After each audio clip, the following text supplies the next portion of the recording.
Good day to you, my beautiful sister. And I just wanted to thank you so very much for the spontaneity of you being able to respond to my requests. I noticed on YouTube that you were doing some talking. And I said, well, since you're talking like that, let's have a conversation. I'd like to share that thought with you and others. For those who don't know, this is Miss or Sister Nzinga. Nzinga, how do you pronounce your last name? Debrick. Okay, thank you. And you are the producer, host of Flowing Growing. Flowing Growing. New channel on Facebook. Mm-hmm. On Facebook and YouTube? Oh, excuse me. Well, I have a Facebook group there, but yeah, YouTube is the new channel. Yes, ma'am. Mm-hmm. All righty. So what was the purpose of this? And no, before you answer that question, I'd like for us to agree that I can record you. Okay. Yeah, my permission. Right? Mm-hmm. Okay, great. Okay, so let's go on. So you have this new channel. Yes. And it must have been prompted by something. What pushed you in that direction? Well, it's kind of been on my heart for a long time. You know, Spirit gave this to me a long time ago, and I was just kind of reluctant, and because what transparency? Because I seem to be the only one. And I won't say that I'm the only one, but in my family and my close surroundings, I grew up in, you know, people, we grow up together, but sometimes we grow apart. Right. And so in my growing and learning and educating and researching and so forth, I seem to have a different idea of our reality. Right. And so, you know, my lifestyle was totally different from, you know, the people that I was close to, my family and stuff like that. And so they didn't receive it well.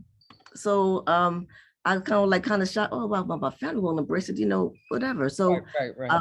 But then, you know, I started meeting other people, and actually I moved away. I live in another country. So yeah, I know. We'll get around to that part too. I, you know, other people are embracing me. People like some old friends that weren't so close with, but then sometimes when I post something on Facebook and they say, oh, wow, Zinga, and people have been calling me, you know, that kind of thing. So I was like, And then of course, you know, when I thank you so much for you calling me to want to interview me. I said that this gives me a reassurance that someone wants to hear what I have to say. So actually near the end of December, I had met this sister online, and we talked, and we had some really same ideas. And she was like saying, Zinga, okay, I'm going to push you.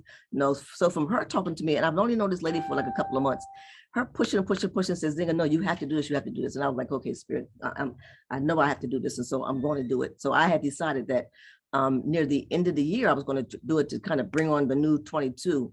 And then some things happened, you know, and but then I was determined. It was the last week of December. I says, no, I'm doing this no matter what. And like my first one, it probably wasn't the best post or, you know, best video or whatever, but I said, but I'm doing it. And so I did it. So every Tuesday, I talk about it Tuesday. I'm there, and I'm gonna continue to bring it, and you know, just, you know, making mistakes along the way. But I says, no, I'm going to be committed to do this. And so I'm doing that last one in December, because weren't you in the airport? My second one was in the airport. Yep. My second one, I was actually in the airport. That was so cool. I can do this, you know, no matter where I'm at, you know. So that was my circumstances, and so I did it. Yeah. So and I feel good about it, you know. And I have been a little bashful about it because you know, for several reasons. But you know, Spirit has put it in my heart that no, okay, you know. And then I do know that I must be obedient. Yeah. You know? So that would be very helpful. I'm carrying this out. And I thank you for this opportunity to share with you know, with your audience. There's something that I'd like you to do also before we get into the direction of your particular show and how you see yourself progressing with it and who really is your market, all right, or your audience. Tell me or tell us a little bit more about who you are, who you've been, and just a brief synopsis of that. And the other thing is this, and this is where this particular segment of my show is going, and that is the people's history. Now, you have children, but where did you raise your children? Were you in the rural areas, or were you in the urban cities, you know, the urban communities? Or what's your story? Well, my first daughter, you know, I was living in Delaware. I was born and raised in Delaware, and And when I got to my 20s, I was like saying, you know, I have got to go, because at that point still I was feeling just a little different, a little ostracized. I wasn't kind of, you know, do what all the girls say they doing. We all wearing red. Okay, no, I'm not wearing red because all y'all wearing. You know, I just wasn't a follower. I was, you know, I've always felt like, you know, that I was a leader, and that I had something to share. And so I moved away. I moved to Colorado from Delaware.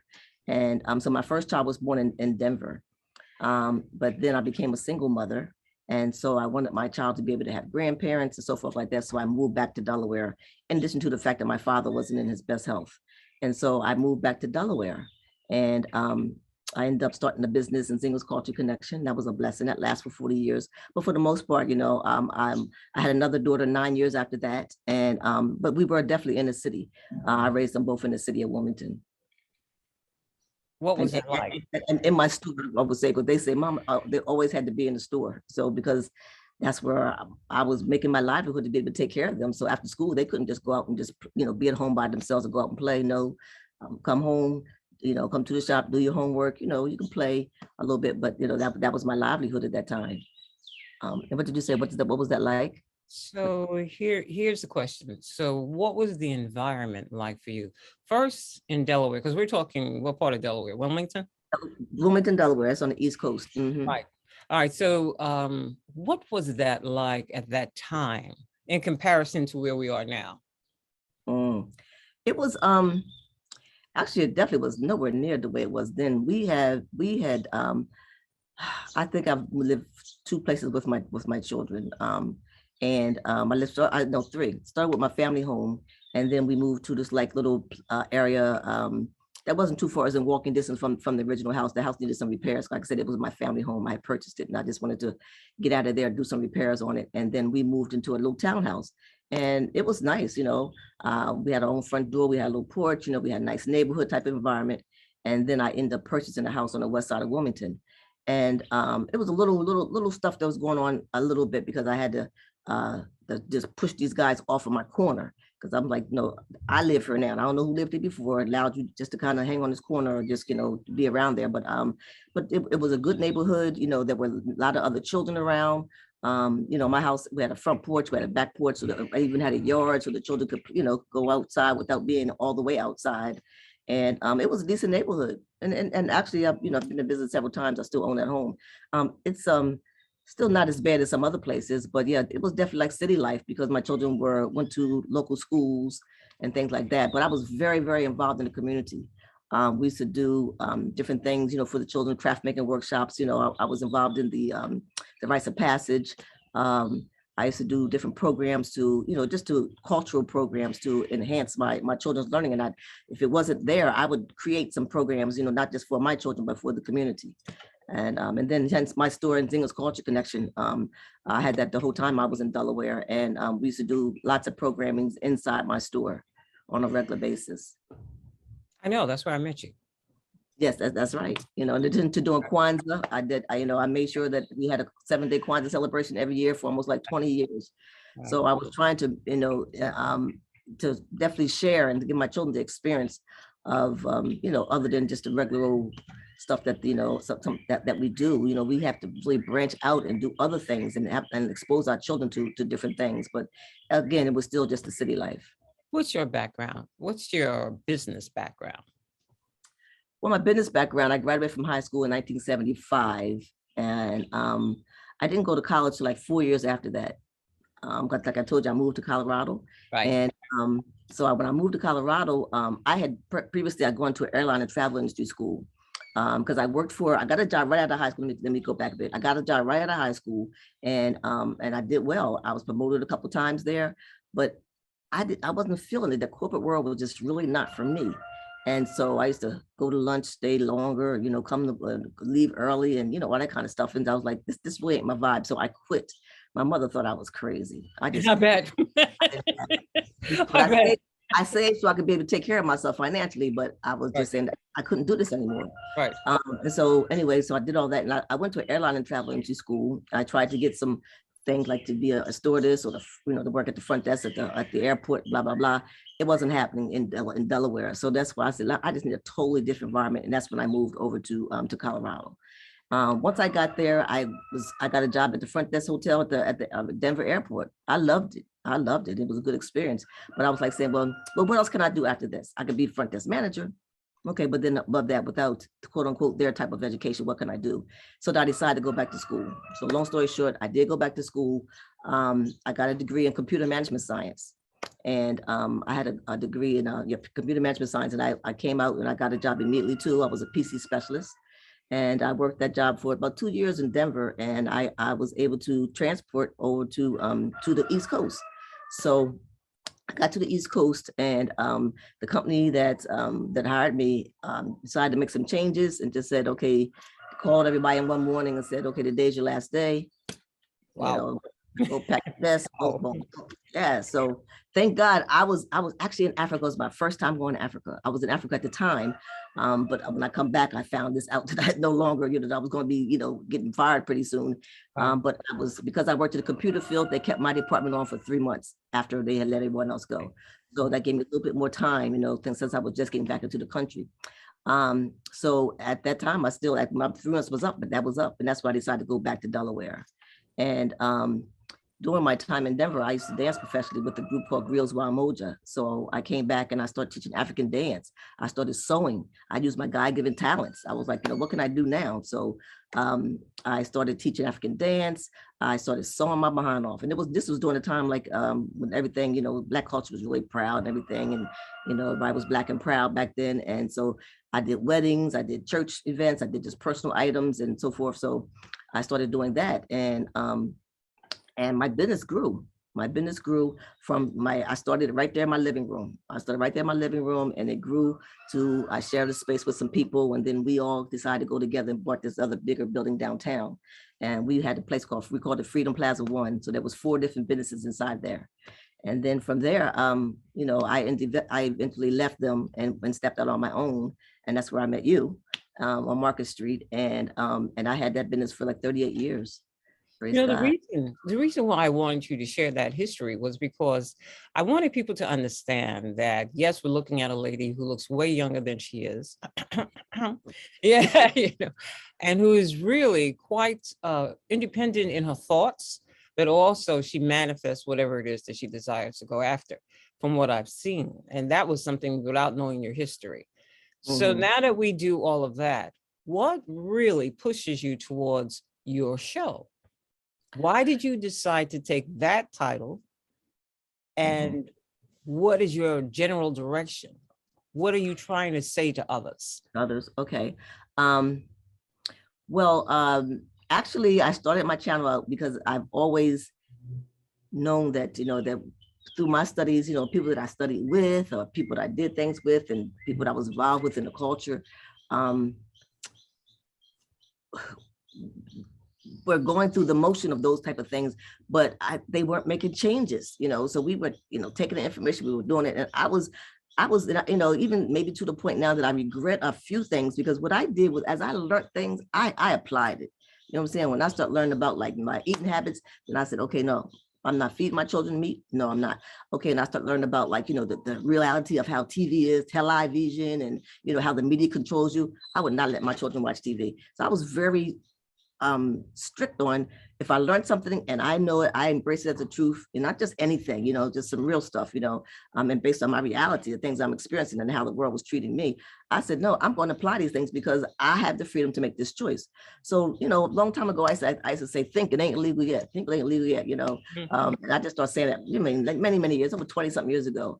And so through time and time, as I continue to learn and to embrace more things and apply my reality to making choices for myself, I said, well, this is what I'm going to use. So getting back to this, because that was my original title, but there's a song that Funkadelics made a long time ago. I didn't even know it. This is way back in the 40s and 50s, and so it wasn't a good space. But that still is my my mantra, because what I did was I took the word think and I broke it down into the THINK, and as I made a little acronym that says taking hold of and implementing new knowledge.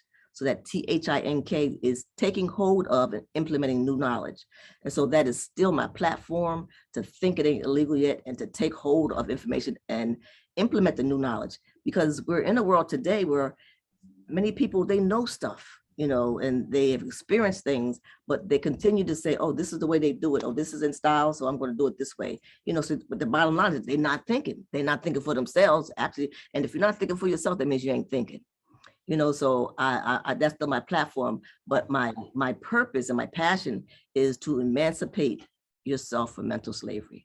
So that's my platform, and I just had to change it to the flowing, growing thing. Just started, so it'd be easier for people to find me on YouTube. But definitely, that's still my platform, and my purpose and passion is to emancipate people from their mental slavery. Because I'm sorry. No. I do apologize about that. Before you go further beyond that point, I wanted you to explain. There are some people that feel that we're already emancipated. This is 2022, and the things that as a people that we've accomplished, and they're not paying attention to some of the other things that are taking place. So emancipate yourself from the mental slavery. How do you do that? First of all, you start thinking for yourself, and you don't. Easier said than done. It is. Oh, because I'm gonna tell you, because it ain't easy. Because for me, I've been ostracized a lot. I always look like, I'm the eyeball, or that type of thing. I'm always the eyeball out. But but it takes courage, though, sister. We have courage, and I don't know why. How can I say I don't know why? I do know why. So I do know why, but I do think that with a little more knowledge and a little more like in your face kind of stuff, that people will understand that, oh, damn, look at this, maybe I should do this, or maybe I should stop doing that, because we know, like you said, this is 2022, but like, excuse me, so the hell what? Because we are still being stopped in stores because they think that we're such and such and such. We're still being on the highway stop us because of our black skin. We are still have these so-called Karens, to talk to us any kind of way. We're still being like, can't go to the bank and get certain things. So yes, even though that we have, well, actually we ain't got nothing. I don't know, because see, it's the narrative that have been given to us, making us think, oh, now you could buy a house where you want to, but there's still some places they ain't gonna let you buy the house at. Oh, now I can go get the credit to buy a car. Yeah, but they still want to charge you a high interest rate on buying your car. Oh, now, this to that, but the reality is that no, the food they feed you is garbage. They still redline you. The police are still treating you a certain kind of way. Teachers are still mistreating, little young black children when you ain't watching them. And what else is going on? And so we have to start thinking for ourselves. So maybe this is not good for me. We have people who, this designer, with those boots that I don't even want to say the name, those boots, he said, he don't even have to advertise to black people because they're going to buy it anyway. And it said it publicly on TV, on YouTube and everything. But these people still want to go there buying them damn boots. So there's certain things. So the problem is that we have gone from shackle slavery to mental slavery. And that's why I said that we must emancipate ourselves from mental slavery, because we have been mentally enslaved and we don't know it. We don't know it. And the fact that it's lasting longer and longer and longer. What's the name of that letter? That letter that oh gosh, I can't think of it. Maybe you can think of it. But I used to pass this letter out in my story. It was some white man who a long time ago who had this thing about how he would the Willie Lynch. Yes, the Willie Lynch. That is so much alive and well. When I was in my store, I used to make copies of it, at my own expense, and just passed out to customers. So they would think about this. And that is so alive and well that we don't have to actually say that this is that or this is that anymore, because we have been brainwashed. And the problems that it's been going from generation to generation to generation, the same way that the white man has taken his racism and has taken it from generation to generation to generation. We have taken this mindset that they have given us about who we are, what we can do, and we are passing it on for generation to generation to generation. That's a problem to me. And I'm not going to sit back and just act like that I don't see or I don't know this stuff. I ain't doing it. So, here's a couple of questions for you. I say, not on my watch. Okay, here's a couple of questions for you. Okay, So yeah. let's go back a little bit, and we're going to look at let's look at the fact that you were a single woman and you raised your children, and you was also in the corporate world. So that means that you was in a man's industry. All right. Mhm. So what were some of the things, because you got to take tiny steps before you can take big steps for certain people. Depends on your level of development, depends on where you are, depends on what type of belief you have and who you are and where you're going. Do you have a direction? All right. So let's look at you for a minute. When you were in the corporate world and you realized that as a female in that era of time, even though the computers were becoming a little bit more touching, available, they still weren't as mainstream as they are now. Mhm. How did you handle being in the computers, working with computers, having that type of a degree, and then also at the airport? So if you were at the airport, were you at the front tickets? No, I wasn't at the airport. I worked at the Ramada Inn at the Oh, airport. okay. So Mhm. I worked at the front desk. okay, the front desk. So you were in communications with a lot of different people. A lot of people. What was it? How did you respond to the way that they were treating you? Now, the reason why I'm saying this to you is because sometimes people will say, well, she looked at me a particular way, or they said a particular thing. So when you encounter, and the reason why I'm going there is because that is the piece that we hold on the shoulder, right? So the stick that's on the shoulder. So what is it that you did in order to overcome that kind of situation? Because you're in a public area and you're frontline, all right? What did you do? Well, the problem with the corporate world really started when I graduated from high school, when I worked for this company, and you got to dress a certain way, you got to go to the company picnics, you got to sit and chit chat, folks be talking about people, and and you got to sit there and grin and smile, and when you can watch people do devious shit, and then you're not supposed to say nothing about it, or you watch somebody was promoted over top of somebody else, all the unfairness and stuff like that. So that was the time when I really felt like that this corporate world was not for me. Now, when I went to Denver, I did work at the front desk hotel, but that was the time when I went from saying that I'm leaving Delaware, I'm going to Denver now, and I'm going to be me no matter what. I'm going to be my authentic self. And so that's who I was. And so, and my authentic self ain't a bad person. You know what I'm saying? I was just, I may have had locks, much shorter locks. I may have locks or, or different things like that then, but then I had to wear a uniform. So they never saw me like, African attire, stuff like that. But I was just myself. I was kind. People, I gave respect. And so I demanded respect back. But of course, still, I saw things that went on in different departments. And even, like I said, even after me working at the front desk as a front desk clerk, where else could I go? I could just be the front desk manager. I didn't see any future for myself there because I didn't, quote unquote, have, what they say, you got to have a degree for this, degree for that. But, sometimes experience is the best teacher, which we're learning now. And I think college is not really for everybody, that's my opinion. But, but I was able to just be myself, be pleasant, and I enjoyed it. So I like people, so I liked, conversating with people, learning people, get to know people. I have some people that I used to check in, like some of the pilots that I check in. Me and the family just became really good friends. I still have people in Denver that I still, stay in contact with, and I've been going for many, many years. So I was just being myself. And so, and if you carry yourself respectfully, then people are going to respect you too.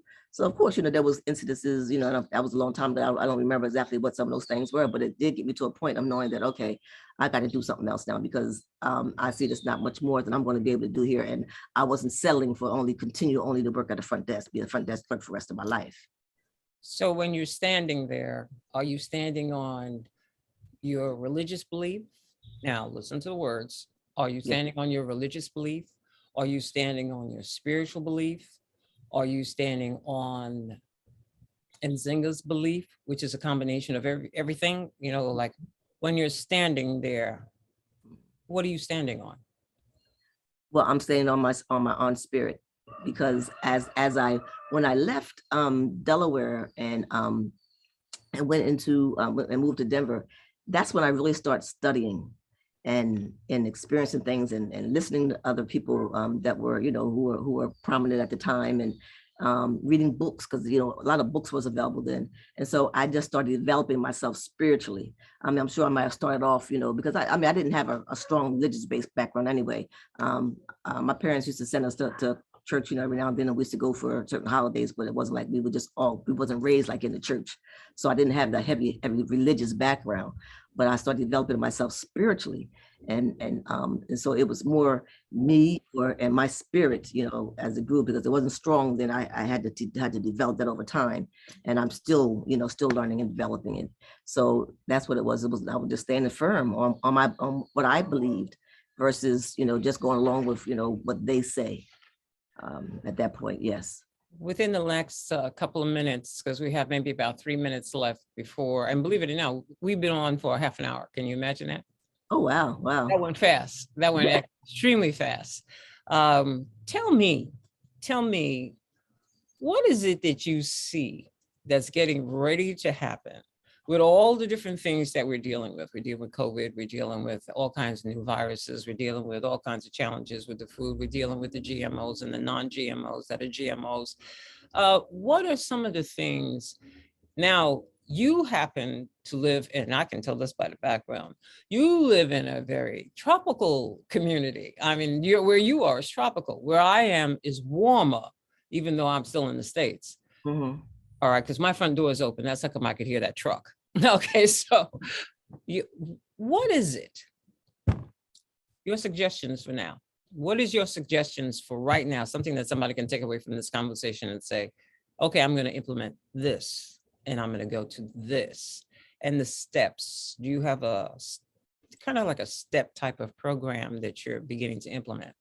Well, on my last video, I titled that one, How Did We Get Here?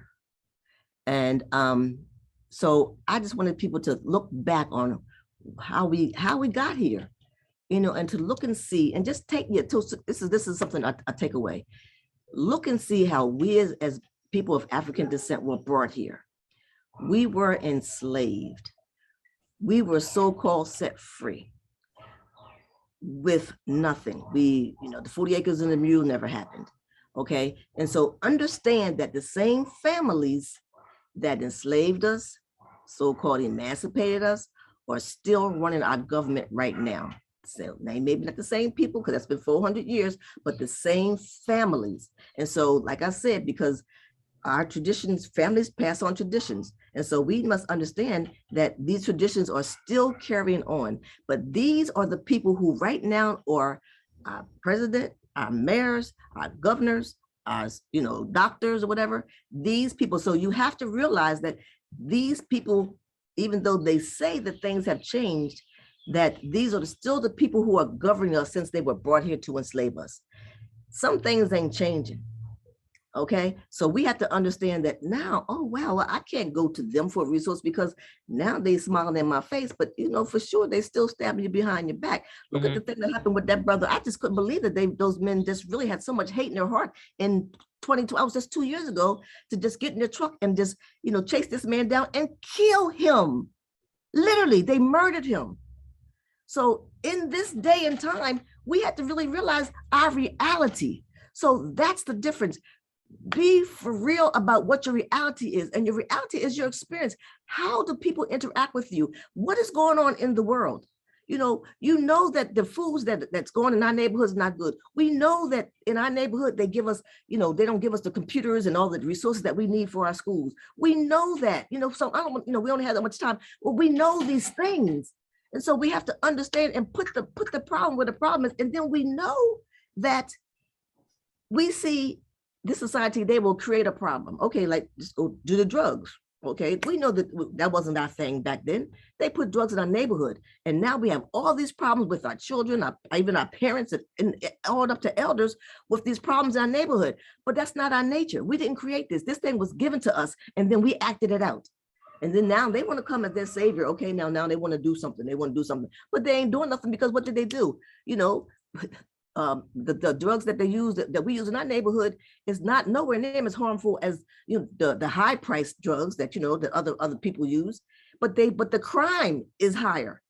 I mean, so it's some simple things that you need to look at. Why is the crime for this drug that that most people of color use, a worse dealt with harder punishment than this crime that the other people deal with? I mean, so there's so many things. Why are that when our schools Okay, let me talk about this. Why is it, when Martin Luther King, study Martin Luther King and know that he did come about, turn a cheek, that kind of thing. But near the end, Martin Luther King was like saying, oh no, he know that he made some mistakes about what, because he was realized what his reality was. And so they don't share that part about Martin Luther King.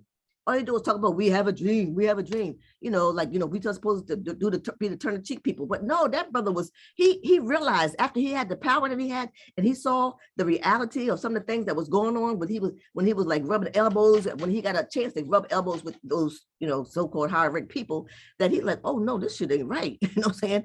And so we know these things, but we still want to act like, oh, okay, hunky dory, everything is okay. And we get complacent.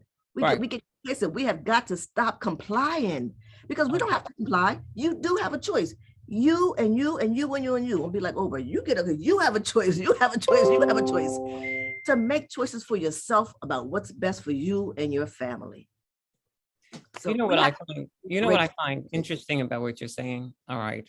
What I find interesting about what you're saying is that, is it a game? Is it a game? And the reason why I say that to you is because sometimes, all right, let's back that up a little bit. So in my thoughts and in my travels, I've listened to conversations, and there are those that believe that this is a game and you got to learn the rules. Okay. Now there's a gentleman that's on YouTube, which I found to be kind of interesting. Mm-hmm. His name is Wall Street Trapper. Have you heard of him? I have not. Okay, when you have an opportunity, check him out. Now, the reason why I'm bringing him into this conversation is because the brother has a history. But I remember something a long time ago when I was living in Sacramento. I met a brother at one of these high-end locations, and I looked at that guy. This was, I was very, very cocky. All right, but I looked at the gentleman and I said to myself, wow, he looks interesting. But I liked his swagger. There was something about his swagger that became very easy to engage in conversation with, and we began a conversation. Okay. His roots were from the streets, but the streets decided that they were going to protect him. Mm-hmm. All right, and they pushed him, and he went to school and blah blah blah. All right, graduated from school. He was in Sacramento because he had a contract with his own business that he was implementing in Sacramento, California, and he was from the Midwest. Mm-hmm. When we sat down and had that conversation, I found him to be profoundly interesting and a darn good example. A darn good example, because he came from the drugs. He came from the drug dealers. Mm-hmm. All right, but they told him that he was going to get out. Mm-hmm. And they were going to make sure that he came out, because his mother was a single parent and she was working every day trying to take care of her son. Mm-hmm. And she needed the support. So there's the village helping you. All right. Now, this gentleman I'm telling you about, Wall Street Trapper. Now, his story is profound. And then he turns right back around and he's doing the street thing, and he's very good at it. But not only is he good at that, but when he was incarcerated, he was, and this is paraphrasing, I think he was supposed to serve a 10-year sentence. He served 8 years and such. But he was put in jail at the age of 16. He was tried as an adult, because it was attempted murder and blah, blah, blah, blah, Now, like I said, his story is interesting to me. It's interesting to me because of the different twists and turns that it took. But when he met this European, all right, in the prison, he said he met him in solitary confinement, and the guy walked over to him and he said to him, he said, I don't understand something about you guys. And so he went into self-defense. What are you talking about? Blah, blah, blah, blah. And so he says, what I don't understand is, don't you know this is a game? And so Wall Street Trapper says, this is not a game, man. This is not, you see all of us in here, this is not a game. He says, that's what I'm saying. He says, you guys are taking it seriously and it's a game. He says, case in point. He said, I'm in here because I embezzled $2.8 million, of which 800,000 is restitution, of which when I get out of here, I will have $2 million to live on. Okay. All right. So I've heard this many times previously, way before I got into this whole end of my business, which is journalism. But when Trapper was saying that, I said to myself, interesting. So he said, that he wanted to check the guy out. He said, so, okay, so in that particular system, they wear bands on their arm as to what their crime is. So this guy had the same red band that Trapper had, but he had a white band that went with it. And the white band meant that he was federal. All right. And so that's when Trapper looked at him and says, you and I in here, and you are being treated like this, and I'm being treated like that. And he said to him, he says, teach me what you're talking about. And that young man did. He began to teach him and give him books that he needed to read. And so for the remainder of his time there, he was reading. Now, when he comes out, he's been able to also manifest. So it's just like what you were saying a minute ago. He implemented what he learned. Yes. And right now he is pretty well off with quite a direction. And the reason why I mention him is because he's bringing it back to the community, and he's sharing with the community, it's a game, and here's how you can play the game. Because one thing that I would agree with, I come from an era where everything was hush hush. You didn't know what was getting ready to happen. Every secret was with the adults, but the children didn't hear anything. So consequently, when my brothers and I got to a certain point and we wanted to start investing and doing things like that, these are words that we heard from whatever our community affiliations were. But exactly the road and how to go down that road, and my family was real estate. But yet there still wasn't sharing the information. Yeah, so I'm listening to you and I'm listening to what he said, and I'm saying that's that's the way. We have to share the information. We have to take it, implement whatever it is that you're going with, but also know that you're in control of this. Don't ever give up your power. You're in control of this. You just got to learn how to play the game. Because we have the power. We have the power, sis. Always. Again, and that's why the things that I learn, I try to share with my family, because it's my responsibility. We have my family is 5 girls and 1 boy, and so all of 6 of us have had females. So I have a lot of nieces, and so it's my responsibility to be that example for my nieces. But because of their parents and their mind thoughts, they kind of like ostracized me. Oh, Mom, Auntie Nzinga, she got her own way of thinking. Auntie Nzinga, look, she always dressed this way. Auntie Nzinga, she don't eat that kind of stuff.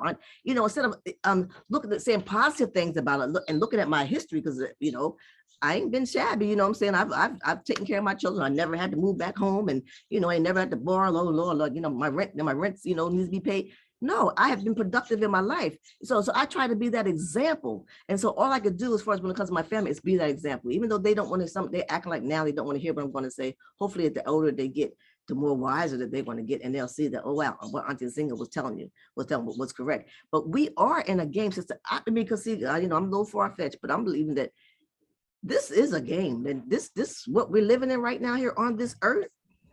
This is somebody's ideal.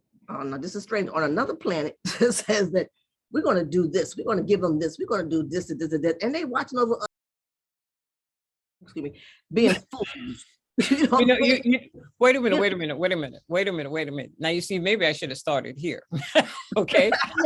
Maybe this was the place, because I wanted to do what you and I do. We do the way we share. So what I want to do this. I agree with your last statement.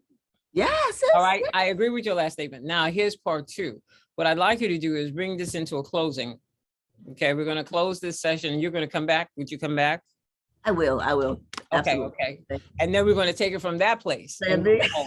All right. But now here's the other thing that I'd like you to do. I'd like you to just tell the time of your shows, whichever place it's going to be, Facebook, YouTube, whatever it is. And it's been an honor and a pleasure. As usual. Thank you so much. And likewise. Okay, so you can find me, my name of my channel is Flowing Growing on YouTube. Flowing Growing, FLOWIN GROWIN. I do have my own language, because see, this ain't my language and I use it the way that I want. Okay, because I'm free. So every Tuesday we have a thing, talk about a Tuesday. So every Tuesday I will add a new video. Every Tuesday I will add a new video. But my channel is Flowing, FLOWIN GROWIN. And Natalie, thank you so much for inviting me on here. And it's people like you that inspire me to just keep, Nzinga, Tell your truth. Tell your truth. Somebody's listening. That's right. That's right. And I just have no choice but to live my truth. And whoever don't like it, too bad. Don't worry about it. Yeah, don't worry about it. Because other people's stuff you don't worry about. People's problem is not your problem. Exactly. Exactly. Yeah. I'll close and saying, think it ain't illegal yet. Take hold of and implement new knowledge. That's what we're here. We're here to grow. We're here to grow. We ain't just here to just, live and, acquire things. And I'll say this too, the most important things in life are not things. So sister, thank you so much for having me on here. I really love and appreciate you. Oh, it's another word. I don't say appreciate. I appreciate love you. I understand. I understand. I overstand. Yes, give thanks. All righty. Thank you so much for joining me. Thank you, Miss Nzinga. You have been a real beautiful treat. When I was in Delaware, in a place that was totally so different from me, coming from New York and then also traveling and living in other states. And then ending up in Delaware, it was kind of also like a land, a new world. I kept looking at things going, what the heck is going on here? But I left. Yeah. But one of the things that I found consoling to the spirit was to go down the street and hang out at your shop for a while. And I thank you for having it there. All right. So it's been an honor and a pleasure. And without any further ado, I thank you so much. My and pleasure. Up next, I have a song that I'm going to be playing, and I will tell everybody about it in a few minutes. And we also have one more other guest. Okay. Nzinga, much love. Thank you. Peace and love, sister. Thank you.